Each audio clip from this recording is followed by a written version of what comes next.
ተመርጠዋል። ከዛ በተጓዳኝ የውስጣዊ ድርጅታዊ ስራችንን ለማጠናከር መተዳደሪያ ደንብ አውጥተናል። ለምዝገባ የሚያበቃንን ሰነድ አዘጋጅተን ጨርሰናል። በዋናነት ደግሞ 21 አባላት ያሉት ቦርድ አቋቁመናል።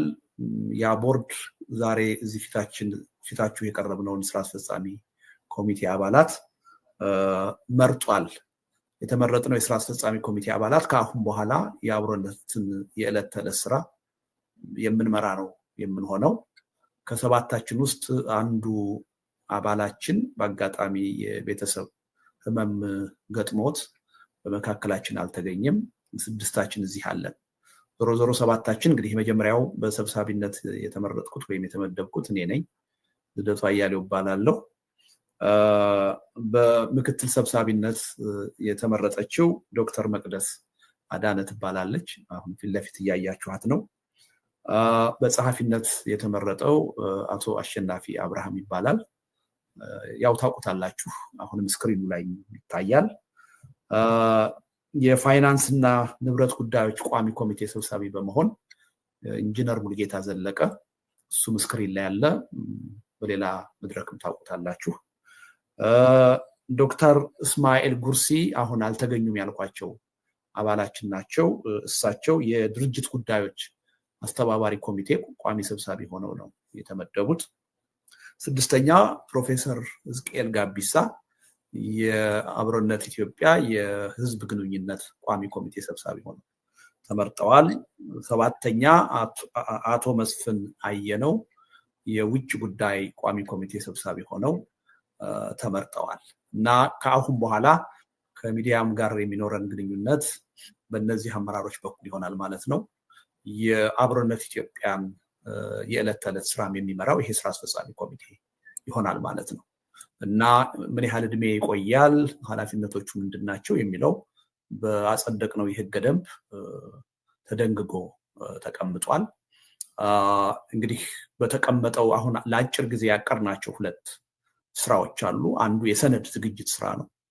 ይህን ትግል በህዝባዊ እምቢተኝነት እንዴት ነው ህዝቡ ሊያሸንፍ የሚችለው የሚለውን ጥያቄ በብቃት የሚመልስ አንድ ሰነድ ለማዘጋጀት አቅደናል። 2ኛው ደግሞ አገዛዙ በተለያየ ምክንያት ከስልጣን ሊወርድ ይችላል። አሁን የታጠቁ ኃይሎች በሚያደርጉት ትግል ምናልባት ከስልጣን ሊወርድ ይችላል፣ ወይም ደግሞ በህዝባዊ እምቢተኝነት ትግል ከስልጣን ሊወርድ ይችላል፣ ወይም ደግሞ በራሱ ውስጣዊ ችግር በመፈንቅለ መንግስትም ከስልጣን ሊወርድ ይችላል። የኛ ፍላጎት አገዛዙ በሰላማዊ ህዝባዊ እምቢተኝነት ከስልጣን እንዲወርድ ነው።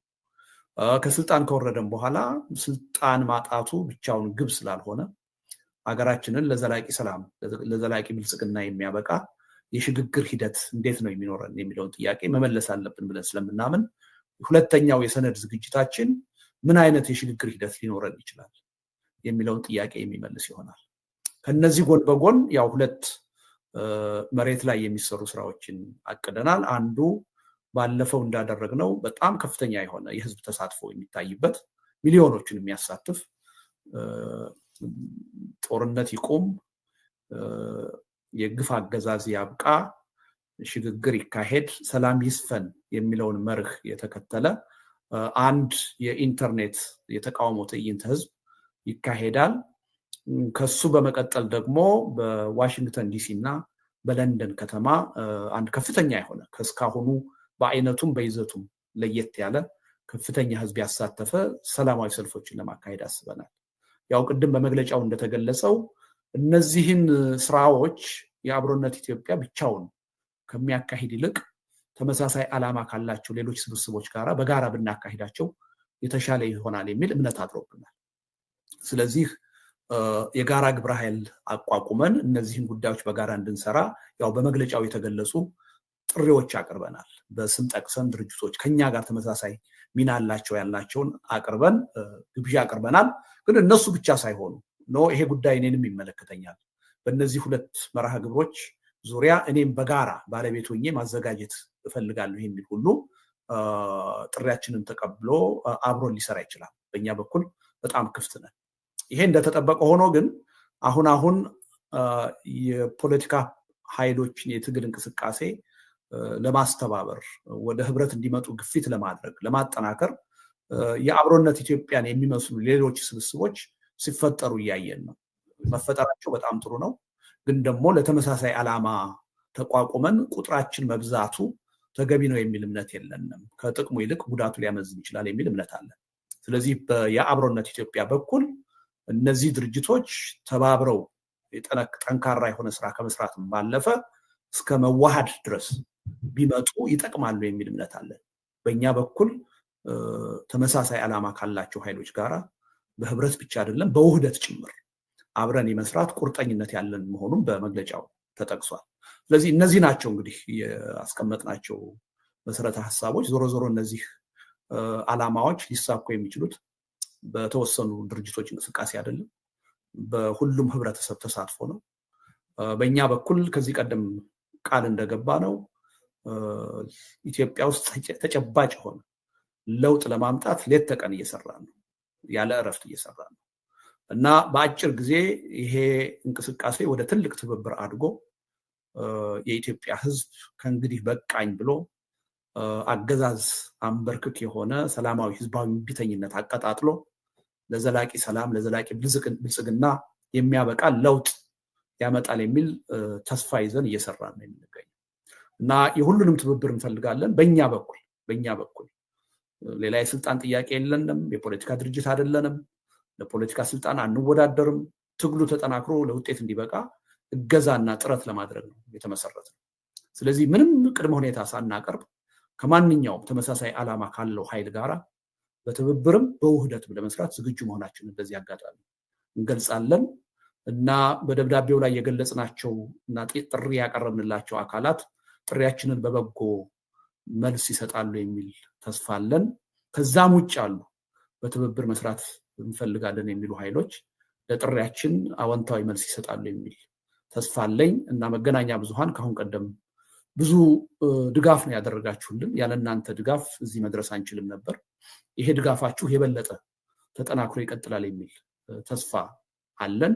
በጋራ ነው ይህን ጉዳይ ዳር ላይ ልናደርሰው የምንችለው። ስለዚህ ዛሬም በመገኘታችሁ ከልብ እናመሰግናለን። ግን ለተፈጠረው ቴክኒካል ችግር መገናኛ ብዙሃኑንም አድማጩንም ህዝብ በድጋሜ የአብሮነት ኢትዮጵያ ስም ልባዊ ይቅርታ ማቅረብ እፈልጋለሁ እና ምናልባት ጥያቄ እና መልስ ካለ የአብሮነት ኢትዮጵያ የህዝብ ግንኙነት ቋሚ ኮሚቴ ሰብሳቢ ፕሮፌሰር ሕዝቅኤል ጥያቄዎችን እየተቀበለ ልናስተናግድ እንችላለን። ያው ብዙ ጋዜጠኞች በቴክኒክ ብልሽቱ ችግር ምክንያት አልተገኙም። ምናልባት ሌላ መድረክ አዘጋጅተን ሰፋ ያለ ጥያቄና መልስ ለማስተናገድ የሚያስችል ሁኔታ ልንፈጥር እንችላለን። ለዛሬው ግን እዚህ የተገኛችሁ ጋዜጠኞች ጥያቄዎች ካሏችሁ እናስተናግዳለን። መድረኩ ክፍት ነው። ፕሮፌሰር መድረኩን መውሰድ ትችላለህ። ከልብ አመሰግናለሁ። አመሰግናለሁ ልደቱ። ጋዜጠኞችንም እንደገና አመሰግናለሁ። እዚህ ልትገኙ የቻላችሁትን የምታዳምጡን ይቅርታ ደግመን እንጠይቃለን። ያው 4 ነጥቦች ናቸው በዚህ መግለጫ ውስጥ ያሉት። እስካሁን ድረስ አብሮነት ኢትዮጵያ ያከናወናቸው ተግባሮች አሉ። የውስጥ አደረጃጀቱን መፈጸሙን ሁለተኛው ነጥብ ነው። ሶስተኛ ቀጣይ እርምጃዎች ለማድረግ የሚለውን አስተዋውቀናል። እንዲሁም ተመሳሳይ ድርጅቶች ጋራ ተመሳሳይ ዓላማ ካለን ጋራ አብረን ለመስራት እስከ ውህደት ድረስ በመሄድ ፍላጎት እንዳለን ተገልጿል። እነዚህ 4 ነጥቦች ናቸው ያሉት። ይህንን በሚመለከት በእነዚህ 4ቱ ላይ ጥያቄዎች ካላችሁ ጥያቄዎችን ልትጠይቁ ትችላላችሁ። እኔም ወደሚመለከታቸው የስራ አስፈጻሚ ኮሚቴ አባላት እመራላችኋለሁ። እንደገና ከምስጋና ጋራ ጋዜጠኞቹ ጥያቄያቸውን መጠየቅ ትችላላችሁ።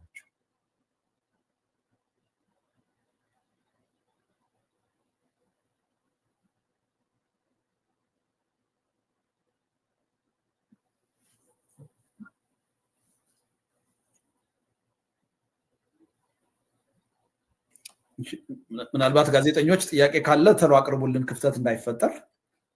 ከሌለም ደግሞ ምናልባት መግለጫው የደረሳችሁ በቅርብ ሰዓት ስለሆነ ብዙ ጥያቄም ከሌለ ያው አንድ የተሻለ መድረክ ለማዘጋጀት በእኛ በኩል ቃል እንገባለን። ግን የተገኛችሁ ጥያቄዎች ካሏችሁ እናንተን ማስተናገድ እንፈልጋለን እና ዝምታውን ስበሩትና ካላቀርቡልን ሪዮት ልትቀድም ነው መሰለኝ። ቅድሚያ ለሪዮት ፕሮፌሰር ነው የሚመራው መድረኩን። እሺ ሪዮት ጥያቄ ካለሽ ሞገስም ልትቀጥል ትችላለህ። ለጊዜው እናንተ ሁለታችሁ ናቸው እዚህ ላይ ያላችሁት። ሶስተኛም ጋዜጠኛ አለች በጀርባ ሆና ነው። እሷም ጥያቄ ካለ ፕሮምፕት አደርጋለሁ። መልካም። እሺ ሪዮት። እሺ አመሰግናለሁ። ባለፈው እንደዚሁ እዚህ ያላችሁ ሰዎችም ያላችሁበት አንድ ስብስብ እንደዚሁ ጋዜጣዊ መግለጫ ሰጥቶ ነበረ። ለሀገርና ለሕዝብ ህልውና ተቆርቋሪዎች ስብስብ ብሎ ራሱን የሚጠራ ማለት ነው። እሱና የአብሮነት ኢትዮጵያ ምንድን ነው አንድነታቸው፣ ልዩነታቸው ወይስ የቀያየራችሁ ነው? እሱን ጥሩ መልካም። ይሄ እዛው መግለጫ ላይ እንዳየ ነው። እኔ ራሴ ለመልሰውና አብሮነት ኢትዮጵያ አስቀድሞ ጀምሮታል። ይሄ ተነጣጥሎ መስራቱ ተነጣጥሎ መታገሉ ለአንድ ዓላማ እስከሰራ ድረስ ግን የተበታተነ ትግል ምንም ለውጥ አያመጣም። ለውጥም ቢያመጣ ለውጡ ሊዘልቅ የሚችል አይደለም። ስለዚህ መተባበር አለብን። ልዩነት ቢኖሩ አሁን እነዚህ ሁሉ የተለያየ ዓላማ ሊኖራቸው ይችላል። ልዩነት ቢኖርም ግን ልዩነቱን ወደ ጎን አድርገን መጀመሪያ መነቀል ያለበትን እንንቀልና ወደፊት ደግሞ ኢትዮጵያ ምን ልትሆን ትችላለች፣ ምን አይነት አገር ትሆናለች፣ ምን አይነት አስተዳደር ይኖራታል በሚለው ጉዳይ ላይ አሁን እዚህ መጨረሻ ላይ እንኳን እንደተባለው በጋራ ብሔራዊ ውይይት፣ በሽግግር ጊዜ ፍትህ፣ በዲሞክራሲያዊ ምርጫ፣ የህዝብ የራስን እድል በራስ የመወሰን መብቶችን፣ ሌሎች ዲሞክራሲያዊ አሰራሮችንም በመከተል ሊወገዱ ይችላሉ። እንግዲህ ጠመንጃ እናነሳም፣ ፖለቲካ ችግሮችን በመፍታት ጠመንጃ እናነሳም። እስካሁን ድረስ የተነሳውም ጠመንጃ ይበቃል። ስለዚህ እስከዛ ድረስ ለማስወገድ እንስማማል። ከዛ በኋላ ደግሞ ያለ